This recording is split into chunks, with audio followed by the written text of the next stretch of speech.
আরাধনা সত্য শোনা সেই মহান রব্বুল আলামিনের জন্যই, যার সীমাহীন দয়ায় ও মায়ায় আমরা এখানে সালাতুল জুমা আদায়ের জন্য মসজিদে উপস্থিত হওয়ার সুযোগ পেয়েছি। তারই শুকরিয়া বরগায় সকলে বলি আলহামদুলিল্লাহ। তারপরে আমাদের শেষ রাসূল হযরত মুহাম্মদ মুস্তাফা সাল্লাল্লাহু আলাইহি ওয়াসাল্লামের প্রতি শত স্নেহ শান্তির ধারা বিবর্ষিত হোক। আল্লাহুম্মা আমিন। আল্লাহুম্মা সাল্লি আলাইহি, আল্লাহুম্মা বারিক আলাইহি। আজকের এই সংক্ষিপ্ত জুমার খুতবার যে বিষয়বস্তু, তাহলে ইত্তেবাউস সুন্নাহ, অর্থাৎ রাসূল সাল্লাল্লাহু আলাইহি ওয়াসাল্লামের ইত্তেবা। উল্লেখিত বিষয় সম্পর্কে সংক্ষিপ্ত তত্ত্ববল আলোচনা করার প্রয়াস চালাবো ইনশাআল্লাহুল আজিজ ওয়া মা তৌফিকি ইল্লা বিল্লাহ। সম্মানিত মুসলিম ভ্রাতৃত্ববৃন্দ, প্রথমেই আমরা যেটা আলোকপাত করতে চাচ্ছি যে ইত্তেবা শব্দের অর্থ কী। আমরা যে ইত্তেবাউস সুন্নাহ বা আল্লাহ রাসূলের ইত্তেবা করতে যাব, তাই ইত্তেবা শব্দের অর্থ কী? ইত্তেবা শব্দের অর্থ যদি আমরা দেখি, তো যার আবিধানিক অর্থ হচ্ছে অনুসরণ করা। যার আবিধানিক অর্থ অনুসরণ করা। আমরা যদি পারিভাষিক অর্থ দেখতে যাই, নির্দিষ্ট নিয়ম নীতিভাবে আল্লাহ রাসূল তথা আল্লাহ রাসূল যেভাবে বলেছেন, প্রত্যেকটা ইবাদতের ক্ষেত্রে সেই নির্দেশনা মানার নামই হচ্ছে ইত্তেবা। যেটাই করি না কেন ইবাদত হিসাবে, সেটা রাসূলের নিয়ম নীতি, তিনি যে প্রসেস, তিনি যে নিয়ম নীতি বলেছেন, সেই অনুপাতে মেনে চলার নাম হচ্ছে ইত্তেবা। তাহলে ইত্তেবাউস সুন্নাহ মানে রাসূলের সুন্নাহ, ইত্তেবাউ রাসূল, রাসূলের ইত্তেবা মানে আল্লাহর রাসূলকে ইত্তেবা করতে হবে। কেন ইত্তেবা করতে হবে? আল্লাহ রাব্বুল আলামিন কুরআনুল কারীমের মধ্যে বললেন, ইয়া আইয়ুহাল্লাযীনা আমানু, হে ঈমানদার লোকেরা, তোমরা যারা ঈমান নিয়ে এসেছো তোমরা শোনো। হে ঈমানদার লোকেরা, তোমরা কি বলো? ইত্তাবিউল্লাহ, আল্লাহর ইত্তেবা করো, আল্লাহর ইত্তেবা করো। আতিউ, অর্থাৎ ইত্তেবা করো। ইয়া আইয়ুহাল্লাযীনা আমানু আতিউল্লাহ, হে ঈমানদার লোকেরা, তোমরা আল্লাহর ইতাআত করো, অর্থাৎ ইত্তেবা করো। তাহলে আল্লাহ রাব্বুল আলামিন ডাইরেক্ট কুরআনুল কারীমের মধ্যে বলছেন যে ইত্তেবা, অনুসরণ করতে হবে কাকে? আল্লাহকে। আল্লাহ রাব্বুল আলামিন যা বলেছেন, যেভাবে বলেছেন, সেটাকে সেই মতোই করতে হবে। এটা হচ্ছে ইত্তেবা, আল্লাহর ইত্তেবা। তারপরে বাক্যে আল্লাহ রাব্বুল আলামিন আরো বলছেন ওয়াতিউর রাসূল, এবং তোমরা রাসূলের ইত্তেবা করো। আরে আমার তো ইত্তেবা করতে বাধ্য, আমার তো ইত্তেবা করতেই হবে। এমন কিছু নিয়ম নীতি আছে যা আমার ইত্তেবা ছাড়া পৃথিবীর কোনো বিজ্ঞান নেই যে তুমি অন্য পথ অনুসরণ করবে। যেমন আমি আল্লাহ বলেছি খাবার সিস্টেম মুখ দিয়ে, তুমি পৃথিবীর অন্য কোনো পথ দিয়ে যদি খাবার খাওয়াতে চাও তাহলে হবে না। তাহলে আল্লাহ রাব্বুল আলামিন তার ইত্তেবা করতে বলেছেন, এবং সাথে সাথেই তিনি বলেছেন ওয়াতিউর রাসূল, রাসূলের ইত্তেবা করো। রাসূল যেভাবে বলেছেন, তিনি যেভাবে করেছেন, তিনি যেভাবে অনুমোদন দিয়েছেন, সেইভাবে তোমরা ফলো করো, সেম টু সেম। আমরা পরে একটু আলোচনা করবো, একটু অন্যত্তরে ফিরে যাই। আল্লাহ রাসূলকে ইত্তেবা করতে হবে কেন? এত গুরুত্ব কেন আল্লাহ রাসূলের কথা? আল্লাহ রাসূলকে এত কঠিন ও কঠোরভাবে ইত্তেবা করতে হবে কেন? যেখানে আল্লাহ বলছেন। আসলে ইত্তেবা শব্দের অর্থ আমরা শুনলাম অনুসরণ। আপনাকে আর একটু বুঝিয়ে বলি ইত্তেবা কি। ইত্তেবা মানে হচ্ছে, আপনাকে জাস্ট একটা এক্সাম্পল দিচ্ছি, এমন একটা দুর্গম পথ আপনি অতিক্রম করছেন। খুব সহজ সরলভাবে বলছি, আপনি একটু বোঝার চেষ্টা করবেন। এমন একটা দুর্গম পথ আপনি অতিক্রম করছেন যেখানে হাঁটু পর্যন্ত জল আছে, এবং সেই জলে অত্যন্ত বিষধর কিছু কীটপতঙ্গ সাপবিচ্ছু আছে, এবং সেটা ভয়ঙ্কর একটা পথ। সেই পথ পাড়ি দেওয়া খুবই মুশকিল, এবং একজনই ব্যক্তি জানে যে সেই পথ কিভাবে পাড়ি দিলে, কিভাবে হেঁটে গেলে, কোথায় কোথায় কোন কিরকম ভাবে কোন পজিশনে পা দিয়ে অতিক্রম করলে নিরাপদে পার হওয়া যাবে। একজন ব্যক্তি জানে যে কিভাবে কোন কোন জায়গায় কিভাবে পা দিলে সেই জায়গাটা নিরাপদে অতিক্রম করা যাবে। তাহলে আমরা যারা পিছনে থাকবো তাহলে আমরা কি করবো বুদ্ধিমান মানুষ হিসাবে, যে ব্যক্তি যে রাস্তাটা চিনে সে যেখানে যেখানে যেভাবে যেভাবে পা দিবে আমরাও সেখানে সেখানে সেইভাবেই পা দিয়ে অতিক্রম করব।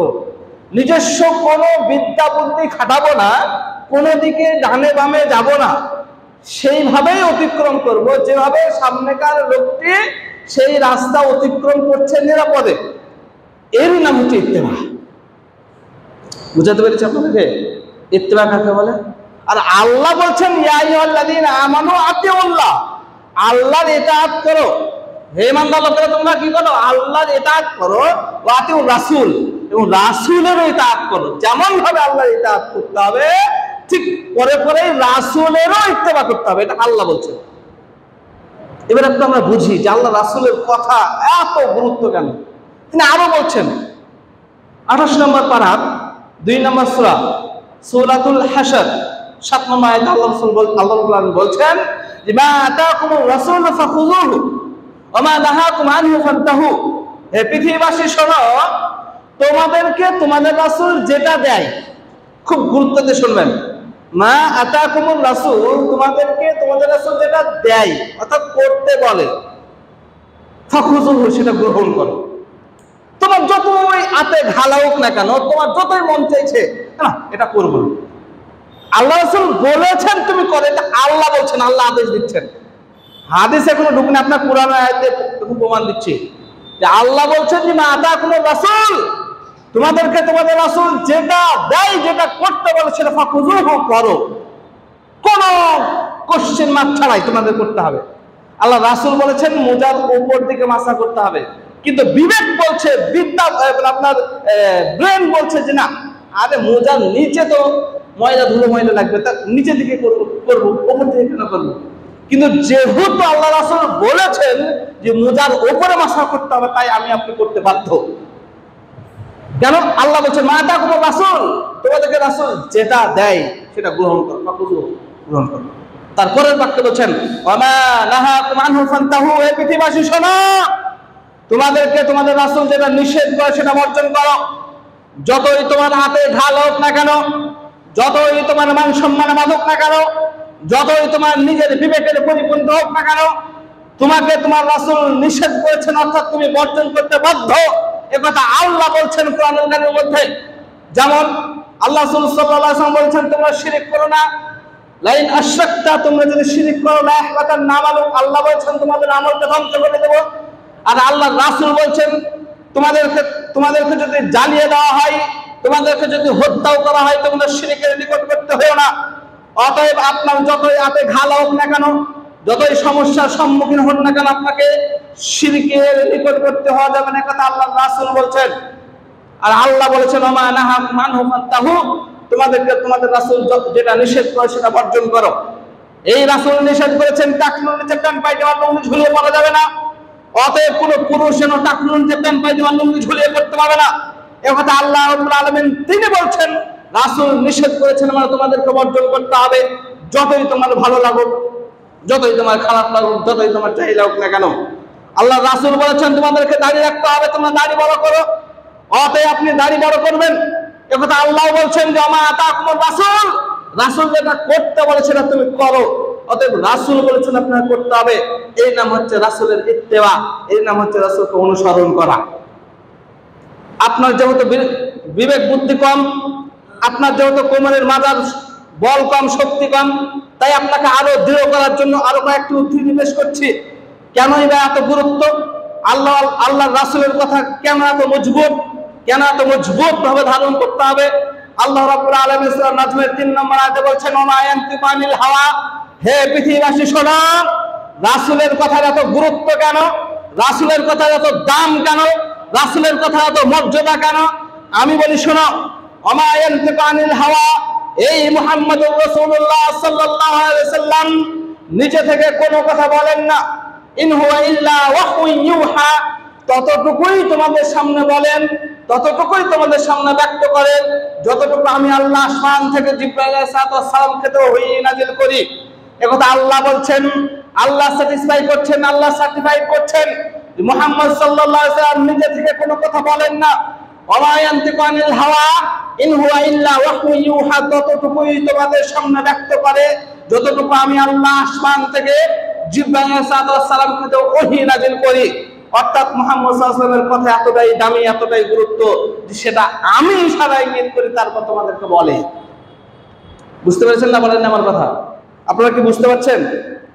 তারপরে চলুন আরো কোমর শক্ত করার জন্য আল্লাহ রাব্বুল আলামিন তিনি বলছেন 29 নম্বর পারা 3 নম্বর সূরা হাক্কার শেষের দিকে, হে পৃথিবীবাসী শোনো, এই মুহাম্মদ সাল্লাল্লাহু আলাইহি ওয়াসাল্লামের কথা মেনে নিতে হবে, মানতে তোমরা বাধ্য। এই মুহাম্মদ সাল্লাল্লাহু আলাইহি ওয়াসাল্লাম যেটা নিষেধ করেছে সেটা তোমরা ছাড়তে বাধ্য। কেন? আমি যতটুকু ওহী নাযিল করি ততটুকুই তিনি বলেন। তারপরে আপনার কোমর শক্ত করার জন্য তিনি আরো বলছেন তানজিলুম মির রাব্বিল আলামিন, হে পৃথিবীবাসী শোনো, এই যে নাজিলকৃত বিধান তোমার মহান প্রতিপালকের পক্ষ থেকে আসে।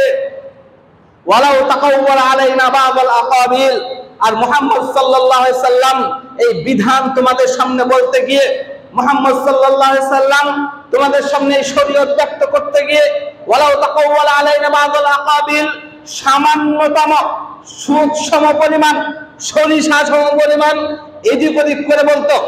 আবার বুঝুন, আল্লাহ রাব্বুল আলামিন তিনি বলছেন তানজিলুম মির রাব্বিল আলামিন ওয়ালাউ তাকাওয়ালা আলাইনা বা'দাল আকাবিল, আর আমি যেটা মুহাম্মদ সাল্লাল্লাহু আলাইহি ওয়াসাল্লামের উপরে ওহী নাযিল করি, যেটা আসমান থেকে তার উপরে ওহী নাযিল করি তোমাদের সামনে ব্যক্ত করার জন্য, এই কথা তোমাদের সামনে বলতে গিয়ে, এই কথা তোমাদের সামনে ব্যক্ত করতে গিয়ে যদি সরিষা সম পরিমাণ মুহাম্মদ রাসূলুল্লাহ সাল্লাল্লাহু আলাইহি ওয়াসাল্লাম কিছু এদিক ওদিক করে দিত কথা বলতে গিয়ে, তাহলে হে পৃথিবীবাসী শোনো, লা আখাযনা মিনহু বিল ইয়ামিন, আমি তাকে ডান হাত দিয়ে শক্তভাবে ধরতাম। আল্লাহ রাব্বুল আলামিন বলছেন, তিনি আসমান থেকে এইভাবে বলছেন মুহাম্মদ সাল্লাল্লাহু আলাইহি ওয়াসাল্লামকে হুমকি দিয়ে, যারা আমি যে ওহী নাযিল করেছি সেই কথা যেগুলো আমি ওহী তোমাদের সামনে বলতে বলেছি, যেটা শরীয়ত হিসাবে আসমান থেকে নাযিল করছি, এই কথা মুহাম্মদ সাল্লাল্লাহু আলাইহি ওয়াসাল্লাম তোমাদের সামনে বলতে গিয়ে আরে সরিষা সহ পরিমাণে যদি এদিক ওদিক করতো, তাহলে আমি তাকে ডান হাত দিয়ে শক্তভাবে ধরতাম। ওয়ালাউ তাকাওয়ালা আলাইনা বা'দাল আকাবিল লাখাযনা মিনহু বিল ইয়ামিন সুম্মা লাকাতানা মিনহুল ওয়াতিন, তারপরে মুহাম্মদ রাসূলুল্লাহ সাল্লাল্লাহু আলাইহি ওয়াসাল্লামকে আমি ডান হাত দিয়ে শক্তভাবে ধরে তার শেহরাতটা কেটে দিতাম, তার স্পাইনাল কর্ড কেটে দিতাম। এই কথা আল্লাহ বলছেন। কি বলছেন? যে সে যদি সামান্যতম কিঞ্চিত পরিমাণ সরিষা সম পরিমাণ কোন কথা ঘুরিয়ে বা পেঁচিয়ে বলতো, আমি তাকে ধরতাম, ধরার পর তার স্পাইনাল কর্ডটা কেটে দিতাম।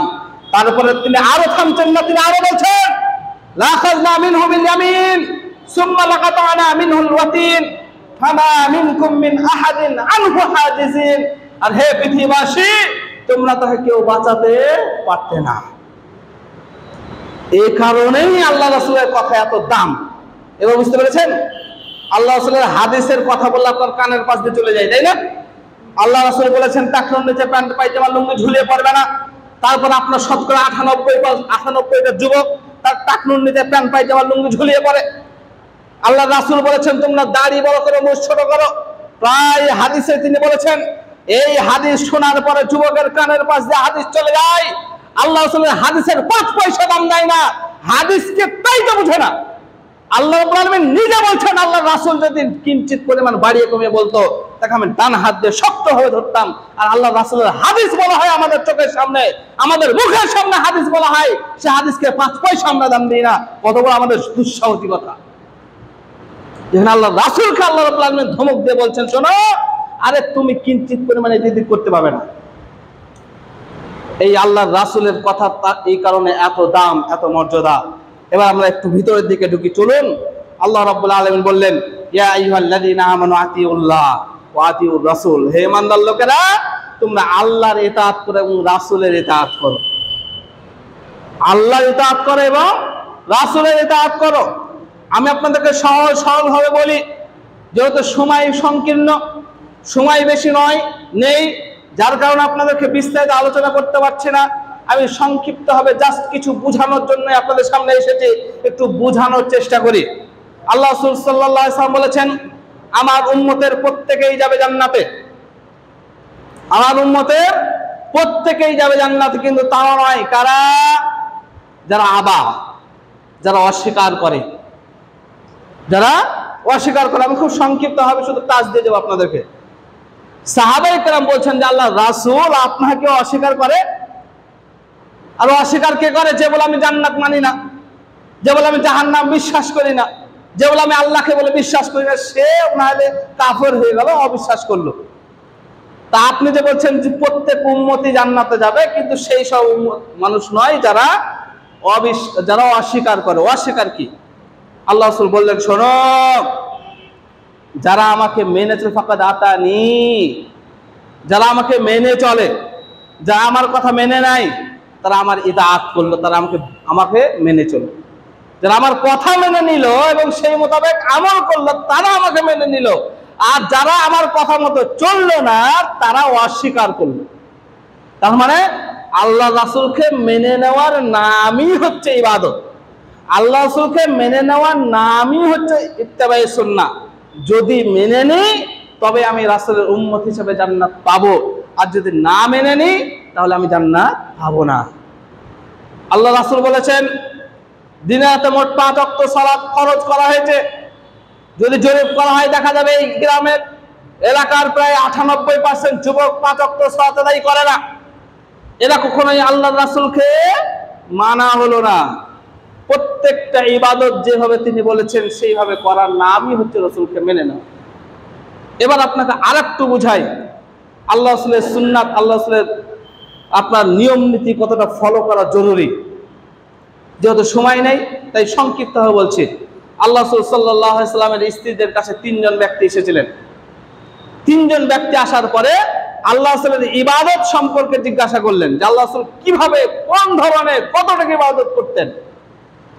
তখন আল্লাহ রাসূলের স্ত্রীগণ বললেন যে আল্লাহ রাসূল এই ইবাদত করতেন। 3 জন ব্যক্তি পরস্পর আলোচনা করছেন আর বলছেন, 3 জন ব্যক্তি পরস্পর আলোচনা করছেন আর বলছেন, যারা আল্লাহ রাসূল তাকাদ গুফিরা লাহু মা তাকাদ্দামা মিন যামবি, যা পূর্বেকার সমস্ত গুনাহ ক্ষমা করা হয়েছে। তিনি এইভাবে ইবাদত করেন, তা আমাদের এইভাবে করলে হবে?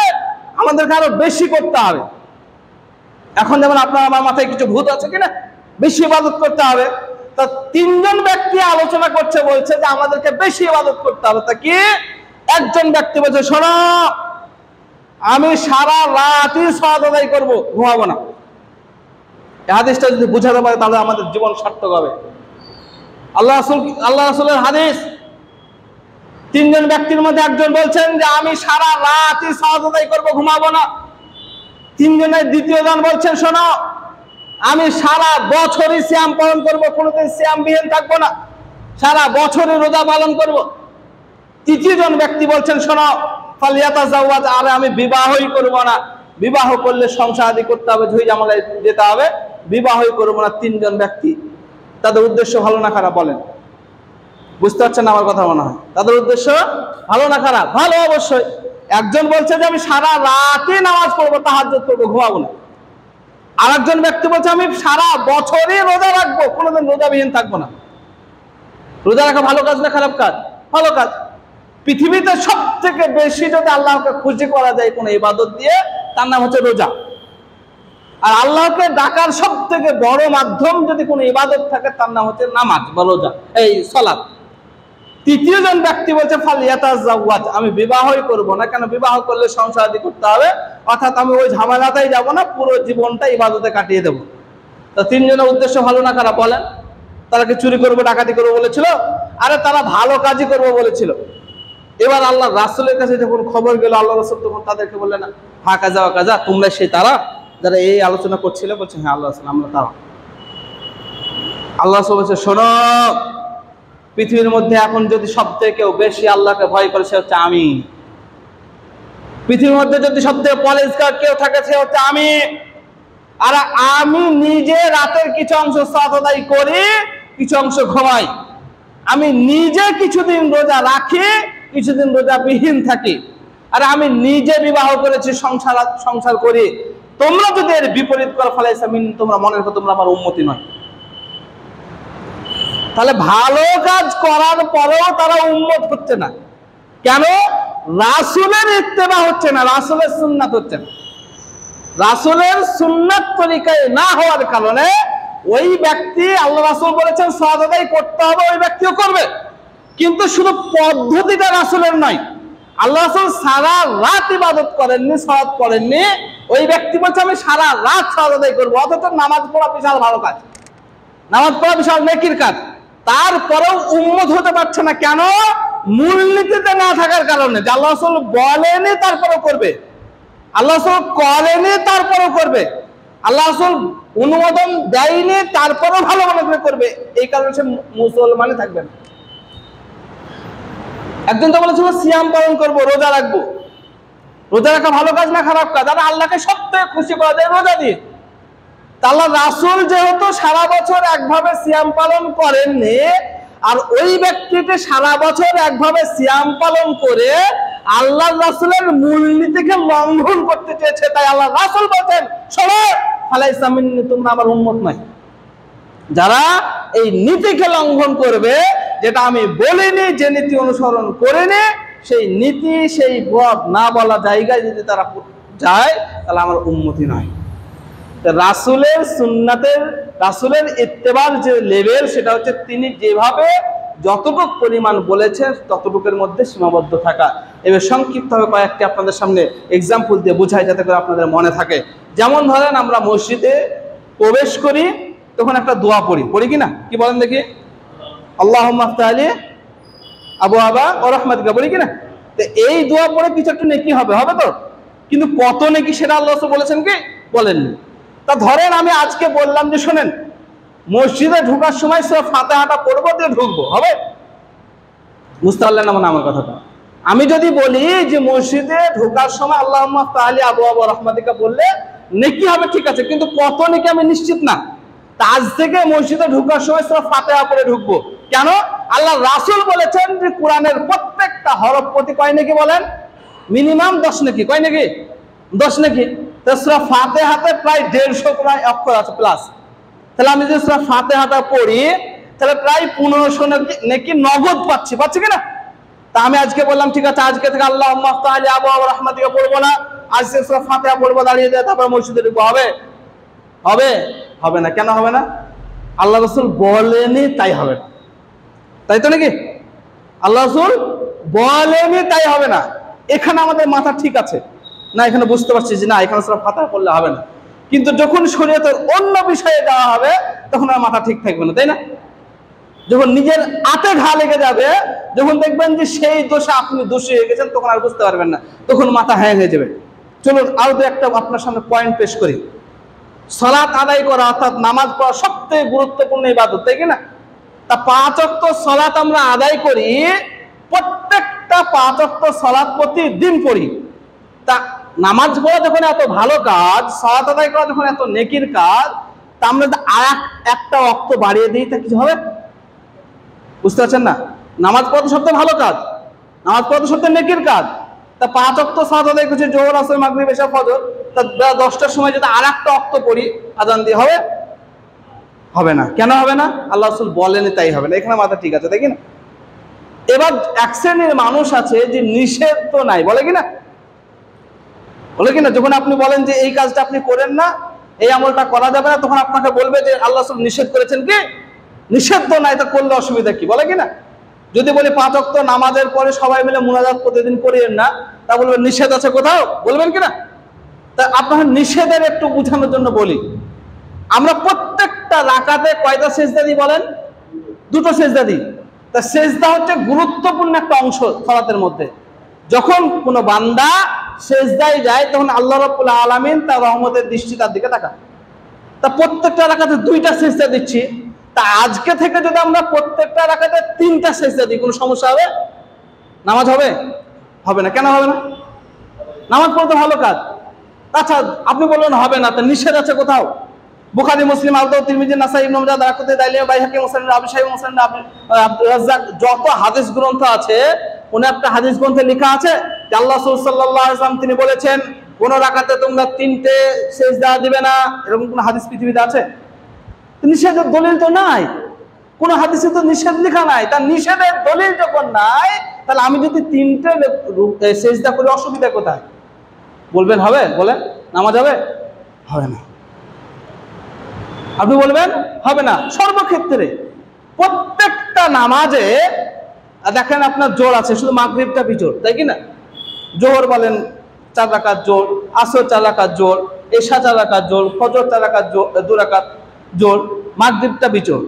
সবাই মিলে আলোচনাকে বললাম যে নামাজ পড়া তো ভালো কাজ, আজ থেকে মাগরিব 4 রাকাত পড়বো, জোর পুজিয়ে দেবো, হবে? আপনি বললেন না, হবে না। কেন হবে না?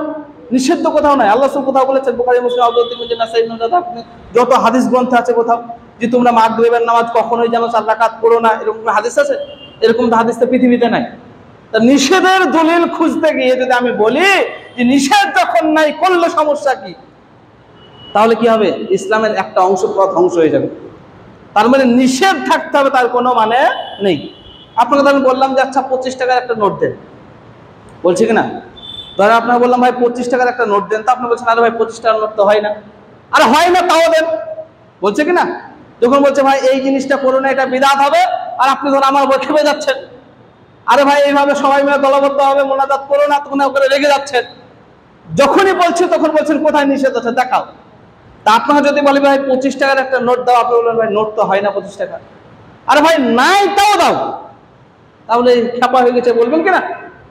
এবার আপনি বলছেন ভাই 25 টাকার নোট হয় না, এবার আমি বলছি নাই, তার প্রমাণ দাও। বুঝতে পারছেন না আমার কথাটা? আমি বলছি ভাই 25 টাকার নোট যে হয় না, তার কি প্রমাণ? আমার প্রমাণ দাও। আপনি কি প্রমাণ দেবেন? আমি বলছি ভাই এই সময় আল্লাহ রাসূলের কোনো ইবাদত নাই, ফরজ সালাতের পরে তিনি জিকির আজকার করতে বলেছেন। একাধিক হাদিস, প্রায় 15 থেকে 20টা দোয়া আছে যেটা ফরজ নামাজের পরে তিনি বসে বসে পড়তেন। কিন্তু আমি আপনি বলছি যে না, অন্য ইবাদত করতে চাচ্ছি। এর আপনাকে যখনই বলছে ভাই এটা করেন না, আল্লাহ রাসূল যেহেতু করেন, আপনি বলছেন নিষেধের দলিল দাও। নিষেধ কোথায় আছে লিখাও, কোথায় নিষেধ লেখা আছে দেখাও। তা আপনাকে বলছে ভাই 25 টাকার নোট দেন, আপনি বলছেন নাই। তা নাই তার প্রমাণ দাও। তো নাই তার প্রমাণ কি দিবেন? নাই তার কোনো প্রমাণ হয় কি বলেন?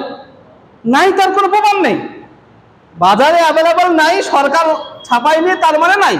এবার আপনি যদি নাই তার প্রমাণ আমার কাছে খুঁজেন, তা আমি কোথায় পাবো? অনুরূপ ভাবে শরীয়তের প্রত্যেকটা হুকুম আহকাম যেটা তিনি যেভাবে করেছেন সেটা সেইভাবে করার নামই হচ্ছে ইত্তেবা। তার জন্য যেটা নিষেধ বা করা হবে বা আল্লাহ রাসূল করেননি বলে তার জন্য নিষেধের দলিল থাকার কোনো প্রয়োজন নাই। আশা করছি বুঝতে পেরেছি।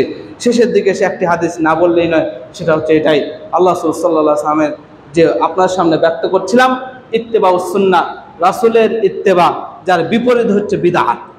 যার বিপরীত হচ্ছে বিদআত।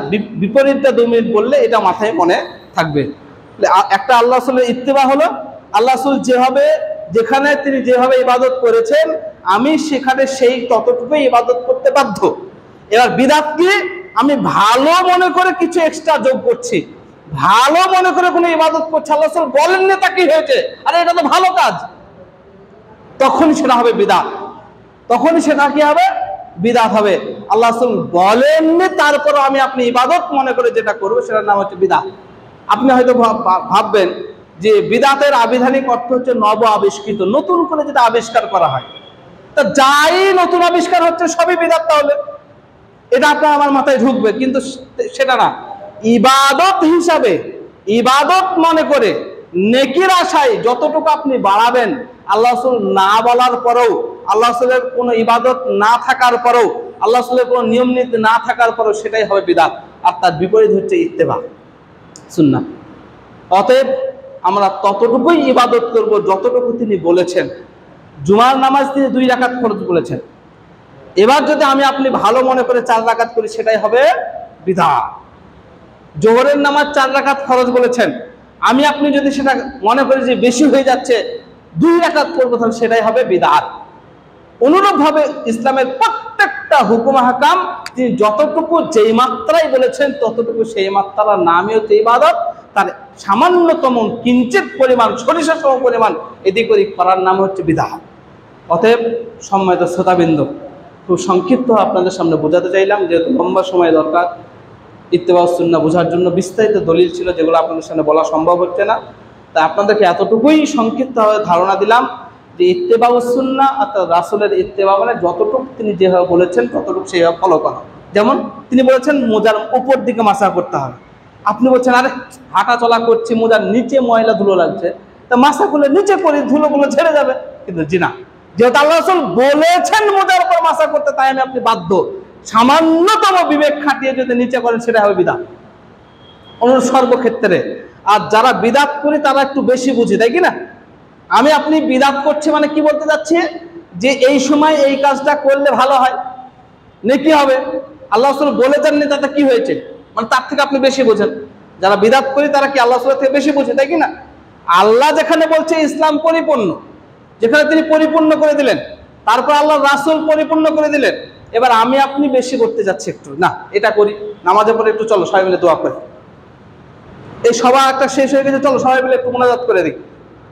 এই বিবাহে অনুষ্ঠান হয়ে গেছে, যার জন্য দোয়া আল্লাহ রাসূল রেখেছেন বরকনের জন্য, বারাকাল্লাহু লাকা ওয়া বারাকা আলাইকা ওয়া বাইনাকুম ফি খায়র, কিন্তু এই দোয়া বাদ দিয়ে, সুন্নাতকে বাদ দিয়ে আমরা চলো সবাই মিলে একটু মোনাজাত করে দিই, তাই কি না? তার মানে কি আল্লাহ রাসূলের থেকে আমরা বেশি বুঝে দিই।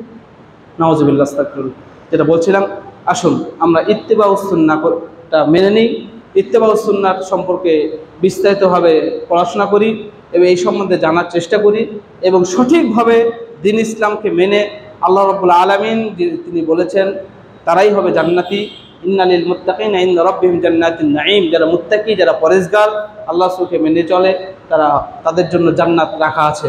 অতএব আসুন আমরা ইত্তিবাউস সুন্নাহ ফলো করে আল্লাহ রাসূলের সুন্নাতকে মেনে নিয়ে সেই জান্নাত, যে সুখময় অনন্তকালের জন্য আল্লাহ রাব্বুল আলামিন রেখেছেন, চিরস্থায়ী সুখময় জায়গা, সেই জায়গা আমরা লাভ করি। আল্লাহ তুমি আমাদের প্রত্যেককেই তৌফিক দান করো, সকলে বলুন আল্লাহুম্মা আমিন। আল্লাহ তোমাকে আরো দোয়া করি আমরা প্রত্যেকেই যেন সুন্নাতের ইত্তেবা করতে পারি, আল্লাহ রাসূলের ইত্তেবা করতে পারি, সেই তৌফিক দাও, সকলে বলুন আল্লাহুম্মা আমিন।